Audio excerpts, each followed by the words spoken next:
ہم میں سے کوئی تاجر ہے، ہم میں سے کوئی دکاندار ہے، ہم میں سے کوئی ڈاکٹر ہے، ہم میں سے کوئی کیشیئر ہے، ہم میں سے کوئی مکینک ہے، اسے چاہیے کہ اپنی زندگی کے اس کام کے ساتھ درود کو لازم پکڑ لے، اس کام کے ساتھ درود کو لازم پکڑ لے۔ زندگی میں زیادہ درود شریف پڑھنے کے لیے مثال کے طور پر اگر آپ ڈاکٹر ہیں، جب بھی مریض کو دیکھیں بسم اللہ والصلاۃ والسلام علی رسول اللہ، کیا ٹائم لگتا ہے؟ مختصر ہے، بسم اللہ کا ذکر کیجئے مریض کو دیکھنے سے پہلے اور پڑھیے والصلاۃ والسلام علی رسول اللہ، پھر مریض دیکھیے، جتنے مریض دیکھیں گے اتنی درود ہے۔ جب آپ کسی کو کوئی نسخہ لکھ کر کے دیں، چاہیں تو اس کے اوپر لکھ دیں اور چاہے تو زبان سے کہیں بسم اللہ والصلاۃ والسلام، عادت بنا لیں، اس کی عادت بنا لیں۔ اگر آپ کیشیئر ہیں، بل بناتے ہیں، جب بھی کوئی بل بنائیں آپ بل بنانے سے پہلے بسم اللہ والصلاۃ والسلام علی رسول اللہ، عادت اپنا لیجئے، عادت اپنا لیجئے، درود شریف سے اپنا ایسا رشتہ قائم کر دیجئے۔ اگر آپ بزنس مین ہیں، کوئی فائل دیکھ رہے ہیں، کوئی کام کرنا شروع کرنے لگے ہیں، بسم اللہ والصلاۃ والسلام علی رسول اللہ، یہ ایک امتی کا حق ہے، اسے اپنی زندگی کا حصہ بنائیے۔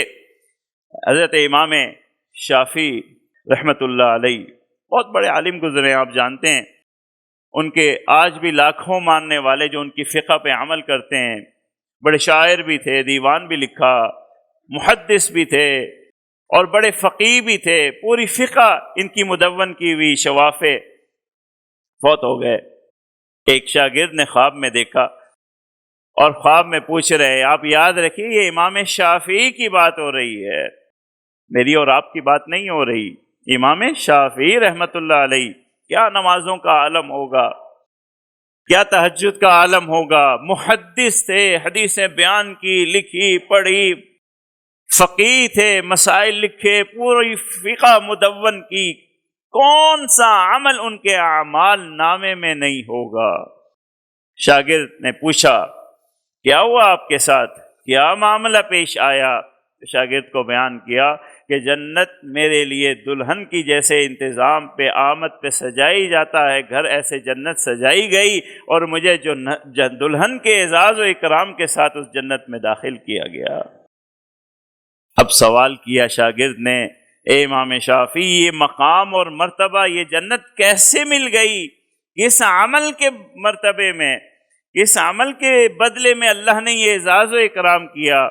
کہا کہ میں نے جو کتاب لکھی تھی الرسالہ، میں نے جو کتاب لکھی تھی الرسالہ، اس کتاب کے اندر جو میں نے درود ان الفاظ سے لکھا تھا، اس درود کے بدلے میں اللہ نے یہ مقام دیا ہے، اس ایک درود کے بدلے میں، اس ایک درود و سلام کے بدلے میں اللہ نے یہ مقام دیا ہے۔ باقی اعمال تو بھی ہے، ایک درود شریف کا یہ مقام ہے۔ آج ہم نے اپنا تعلق اس عمل سے توڑ لیا ہے، پتہ نہیں ہمیں شرم آتی ہے۔ کیا درود و سلام پڑھنا صرف عالم کا کام رہ گیا ہے، آپ کا نہیں ہے؟ آپ کو ہونا ایسا چاہیے۔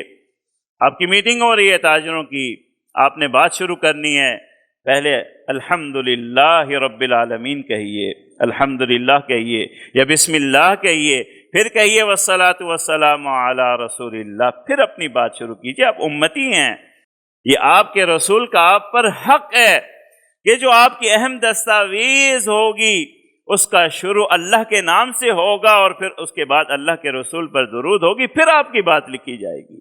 یہ آپ پر حق ہے اللہ کے رسول کا۔ کوئی بھی معاہدہ کیجئے، آپ پہلے اللہ کی تعریف لکھیے، الحمدللہ رب العالمین، بسم اللہ لکھیے، پھر اس کے بعد درود شریف لکھیے، پھر اپنی تحریر، اپنی عبادت۔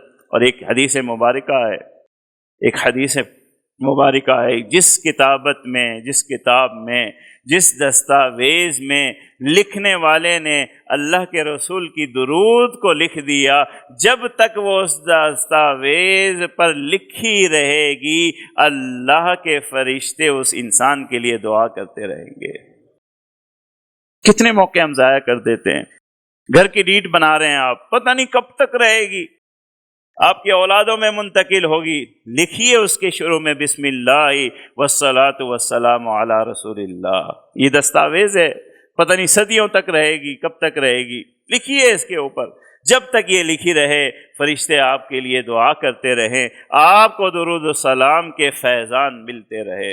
اس سے تعلق جوڑ لیجئے، یقین جانیے بڑی ہم کوتاہی کرتے ہیں، یہ ہے عشق کا راستہ، یہاں سے ابتدا کیجئے، اپنی زندگی کو اللہ کے رسول کی درود سے جوڑ دیجئے، اور سب سے آسان اور عمدہ طریقہ یہی ہے کہ آپ دیکھیے آپ زندگی میں سب سے زیادہ کیا کام کرتے ہیں، کس سے وابستہ ہیں، اس کام کی شروع اور انتہا میں عادت اپنا لیجئے کہ اللہ کے رسول پر آپ نے درود بھیجنی ہے۔